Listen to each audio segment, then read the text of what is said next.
శ్రీ గురుభ్యో నమః. మనం తులసీదాస్ గారు రచించిన శ్రీరామచరిత మానసము నుండి బాలకాండ చూస్తున్నాము.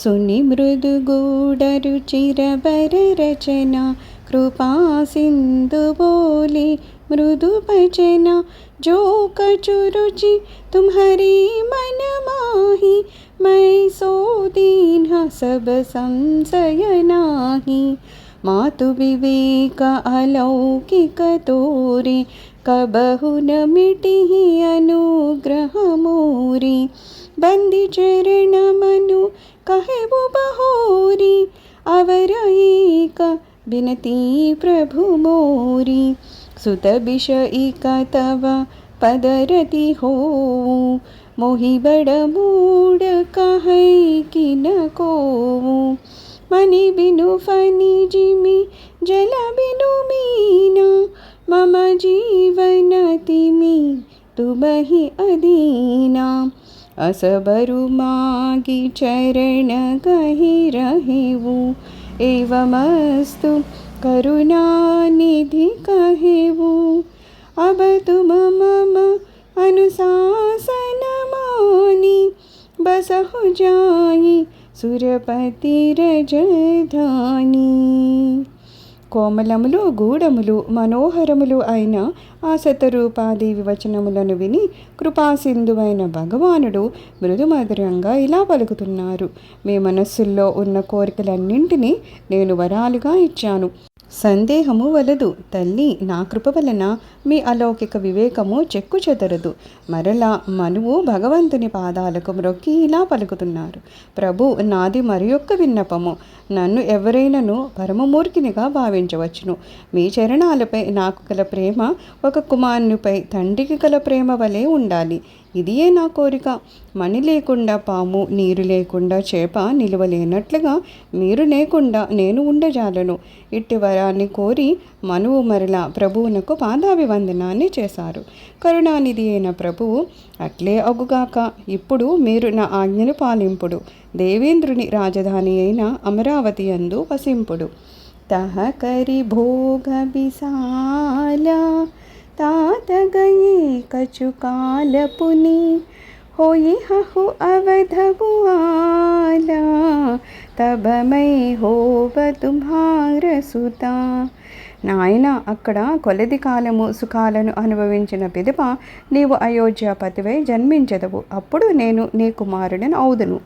ఇచ్చామయ నరబీష సంవారి होई हवु प्रगटनिकेत तुम्हारी हम सह सहित देह दरिताता करिहवु चरित भगत सुखदाता जे सुनि सादर नर बड़ भागी भवतरि हहि ममता मद त्यागी आदिशक्ति जहि जग उपजाया सोवु अवतरि मोरि यह माया पुर उबमय अभिलाष तुम्हारा सत्य सत्यपन सत्य हमारा पुनि पुनि अस कहि कृपा निधान अंतरधान भये भगवान दंपति उरधरि भगत कृपाला तहि आश्रम निवासे कछुकाला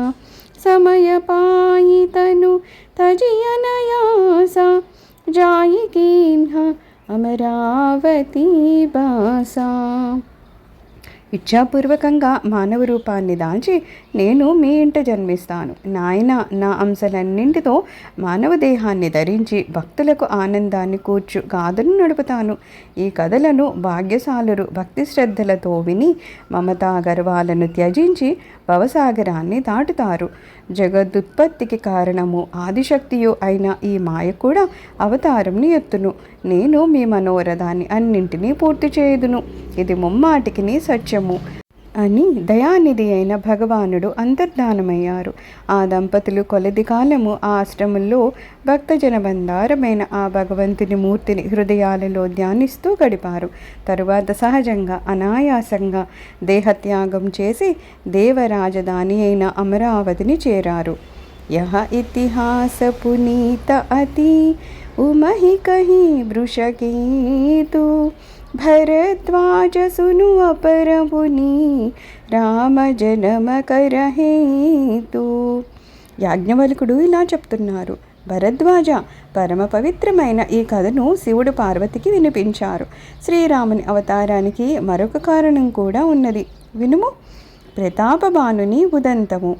సునుముని కదా పునీత పురాణి జోగిరిజా ప్రతిశంభుబఖాని విశ్వవిదితైక కైకయదేశు సత్యకేతుతః బసైనరీసు ధరమధురంధర నీతి నిధాన తేజ ప్రతాపశీల బలవాన तेहि के भय जुगल सुत बीरा सब गुण धाम महार नदीरा राजधनी जो जेठ सुत आही नाम प्रताप भानु असताही अपर सुत ही हरि मर्तन नाम भुजबल अतुल अचल संग्राम बाई परम समीति सकल दोष चल वरजित प्रीति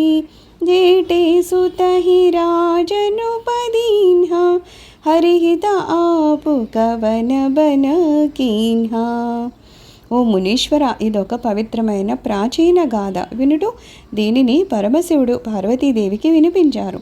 ప్రపంచ ప్రసిద్ధి వహించిన కైకేయ రాజ్యమును సత్యకేతుడు అనే రాజు పాలిస్తూ ఉన్నాడు. అతడు ధర్మాత్ముడు, నీతి నిధానము, తేజస్వి, పరాక్రమవంతుడు, సుశీలుడు, బలశాలి. అతనికి 2 పుత్రులు ఉన్నారు. వారు కూడా యోధులు, సద్గుణ సంపన్నులు. వారిలో జ్యేష్ఠుడైన ప్రతాపబాణుడు రాజ్యానికి ఉత్తరాధికారి. 2వ వాడైన అరిమర్దనుడు మహాబలశాలి, సంగ్రామ రంగమున తొణకని వీరుడు. వారి ఐకమత్యము నిరుపమానమైంది, నిష్కలంకమైంది. రాజు జ్యేష్ఠ కుమారునకు రాజ్యభారాన్ని అప్పగించి శ్రీహరి ధ్యానముకై వనమునకు వెళ్ళిపోయెను. जब प्रताप रवि बयउ नृपा फिरी दोहाई देसा प्रजापाल अति भेद विधि कतहु नहीं अघलीसा. ప్రతాపబాణుడు రాజ్యాధికారాన్ని చేపట్టినట్లు దేశమునందు అంతటను చాటబడెను. అతని రాజ్యపాలనము వేదోక్త ధర్మాలను అనుసరిస్తూ సాగుతూ ఉన్నది. అతని పాలనలో రాజ్యమున పాపకృత్యములు మచ్చుక్కైనను లేకుండెను. సర్వం శ్రీరామచరణారవిందార్పణమస్తు. లోకా సమస్త సుఖినో భవంతు. ఓం శాంతి శాంతి శాంతి.